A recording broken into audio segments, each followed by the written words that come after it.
At nagdesisyon ako magsalita against sa ating presidente sa kanilang ginagawa or vision nila sa paggamit ng droga. Lahat ko, alam ko na may mangyayari sa akin. Alam ko na meron hong pwedeng pumatay sa akin. Alam ko na malalagay sa alanganin ang pamilya ko. At alam ko marami akong kaibigan na mawawala. At nangyari ho.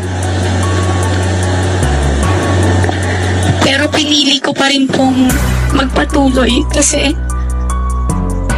yun lang ho yung kaya kong ibigay para tumatanda na rin ako.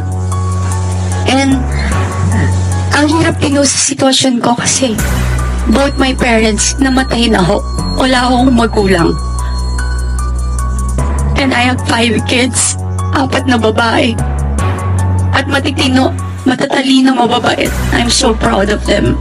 And eto lang yun. Yun, katulad nila, Crisel, kami mo lahat dito. Wala ko kami hinihingi. Hindi ko kami naghanap ng posisyon. Hindi kami nagpapasikat. Ano papasikat? Sikat ka, mamamatay ka. Yan ba yung sikat? Isinasalang mo yung buhay mo. Hindi po joke yung ginagawa namin. Sabi nila, may isa nga akong friend, sabi, why Scotty, ano parang, she went ballistic na. Sabi ko, ballistic na kung ballistic. Pero as long nagsasabi ka ng totoo. Ako hindi ko maintindihan yung nangyayari ngayon. Sa ating mga politiko o leader natin sa ating bansa, dapat ho, kung kayo ho ay kinikriticize, tanggapin nyo ho, pray for it, pag-isipan nyo, and tingnan nyo ho yung sarili nyo sa salamin kung tama ba o mali yung ginagawa nyo. Ang nakikita ko dito, yung nangyayari ho sa amin ngayon, hindi na ho ito bago sa akin. Nangyari ho ito sa akin. Simula 2021 hanggang ngayon, yung pagbubuli ng tuloy-tuloy. Yung ginagawa nila, sabi ko nga sa'yo, kaya nga ako natauhan, yung ginagawa nila kay VP na panggigipit, duwag naman ho yung mga yan eh. Manggagamit ho yan. Gagamit sila ng tao para manakit. Gagamit sila ng mga tao para sila yung gumalaw para sa kanila. Pero sabihin mo sila itself ang gagawin, hindi na gagawin. Kaya sa inyo, maakala nyo kakampi nyo yan kasi ginagamit kayo, collateral damage lang kayo. Look what happened. Di ba ang dami ng tinanggal ngayon sa mga trabahador nila dyan sa gobyerno? Nagki-cleaning daw sila kasi feeling nila yung loyalty, naglo-loyalty check sila. So, lahat po kayo disposable. Lahat po kayo itatapon. Pagtapos na sa inyo, itatapon na kayo. Bonnie Trixie, Atty. Vic Rodriguez, VP Sara. So, don't think na kayo ngayon na nakaupo, magtatagal kayo dyan.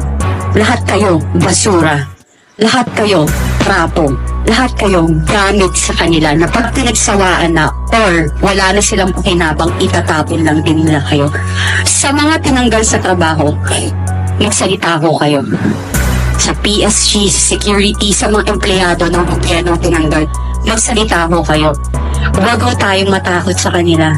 Kasi yung ginagawa nila sa akin, sa amin, katulad ng mga kasama ko dito na sinasabi nila na tinatakot kami. Yun, sabi nga ni Crisette, it's easy to fold. It's easy to umatras ka na tumigil ka. Pero pag tumigil po kami, sino pa pong magsasalita para sa inyo? Kami ho, never ho kaming naglabas ng chismis. Never ho kami hindi ho theory. Facts, kinukuha ho namin sa kwento nila, the way sila mag-hearing, lahat na nilalabas sa media, lahat ho doon namin dinadissect yun, doon namin kinukuha yun, tapos bibigay kami ng aming opinion sa nakikita namin, at yan po ang karapatan natin bilang Pilipino, kasi democratic country tayo. Dapat ho talaga may freedom of speech, dapat nagagamit natin. Huwag ho kayong tumakbo kung ayaw yung maging mag-criticize. Ang bawat Pilipino ay may karapatang i-question kung ano yung pagkakamali ng sino mang leader na nakaupo sa inyong pwesto. Ngayon, sorry. Ngayon po, huwag na lang ho kayong tumakbo. Ngayon sa darating pong eleksyon, ang mamamayang Pilipino, tayo po ang bida. Bumoto po kayo ng tama.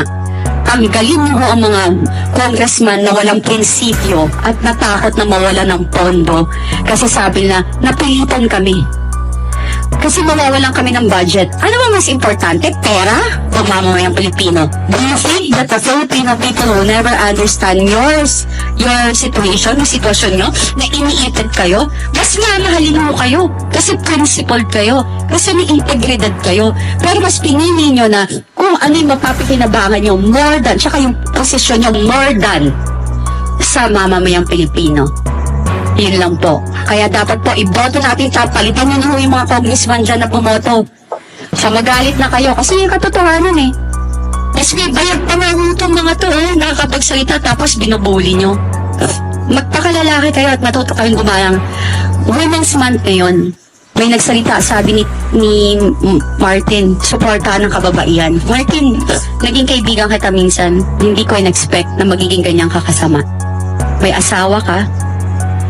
Buhay pa ba nanay mo, hindi ko alam. Pero eto lahat kami, mga babae, ina, hindi ako naniniwala sa sinasabi mo. So, kasi eto ginagawa mo sa amin eh. Magpakalalaki kayo at matuto kayong gumalang at panindigan nyo yung pagiging politician nyo na ang inyong layunin is para sa kabubuti ng ating bansa at mamayang Pilipino.